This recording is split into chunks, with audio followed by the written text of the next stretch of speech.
Hello everyone, how are you? I hope you are feeling good this time. Today, we will tackle about the three terms and concepts in managing and implementing standards-based teaching. And these are grammar and grammaring, error correction and feedbacking, and of course, the spoken grammar versus written grammar. Let's start with grammar and grammaring. Language teaching and learning has always been a controversial area within applied linguistics. According to Corder 1973, what to teach or learn can be described in linguistic terms as grammar, or in psychological terms as language skills. Although grammar refers to what we know about a language such as phonology, syntax, semantics, and pragmatics, language skills are about what we do with language. This includes listening, speaking, reading, and writing. Controversies often arise when the boundaries between these two areas become blurred, as in the case of treating grammaring as a language skill.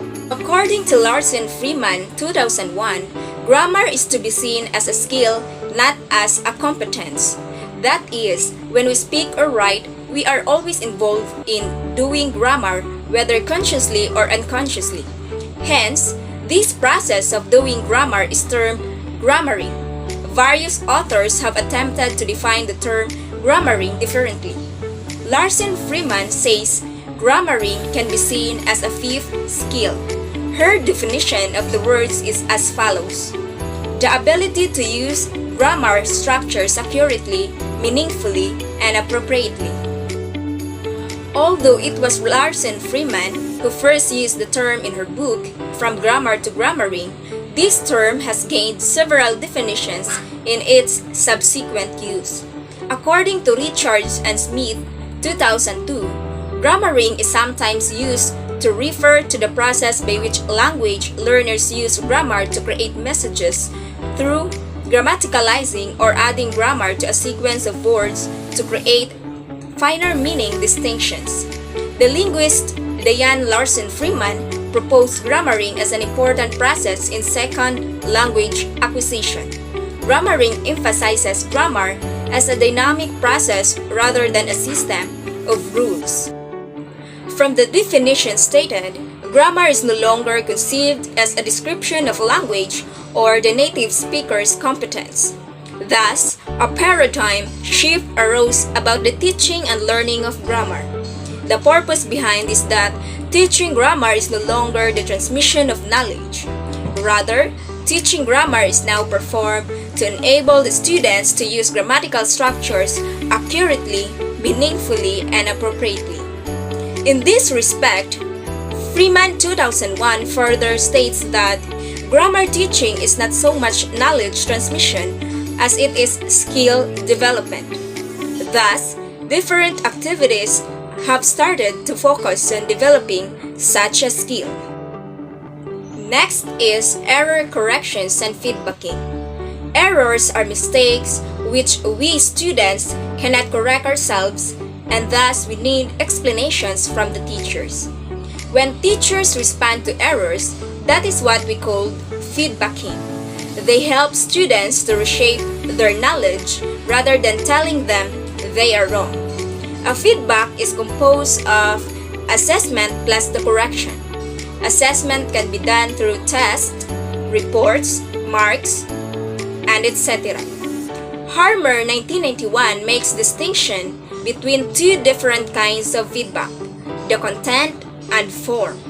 Content involves the assessment of how good the student's performance was in the communicative activity, while form deals with the linguistics accuracy of the student's performance.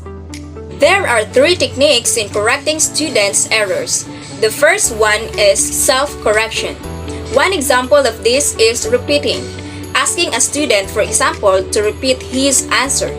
As he read again his answer, then he could have a hint on which part he made an error. The second one is student-to-student correction. It is asking another student to give feedback with the answer of his classmate. This allows them to correct each other. The third one is the teacher correction. This is done when the two correction don't work.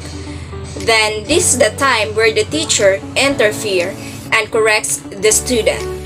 Let us proceed to the spoken versus written grammar. The distinction between these two concepts is practically important for language use, as often the use of written grammar in speech and conversely spoken grammar in writing can often not be contextually appropriate and can lead to confusion. Simply put, that people generally do not speak the way that they write, and they certainly do not write the way that they speak. Spoken language involves speaking and listening skills, whereas written language involves reading and writing skills. The main difference between the two is that written language is more formal and complex than spoken language. Spoken grammar often includes contractions such as "I'll," "don't," or "can't," which are strictly speaking not appropriate in written grammar, as well as the inclusion of slang words or colloquialisms. Conversely, there is grammatical syntax that exists almost exclusively in written grammar that is not used in spoken grammar, such as the existence of the perfect past tense. Written grammar is more planned and precise, therefore allowing fewer margins for error and engaging with a more sophisticated vocabulary and format of idea presentation. Spoken grammar is often more communicative as it presents ideas at a lower level of engagement, making it more accessible in a way and therefore communicative. In other words, spoken grammar is informal and straightforward. When speaking, a person needs to know the timing, pitch, stressing, and intonation. Also, it has a rhythm where there's a speed in communication and time when to pause, and of course, gestures and body language. However, written grammar is formal and has a lot of structure. It needs more in-depth knowledge of grammar and better understanding.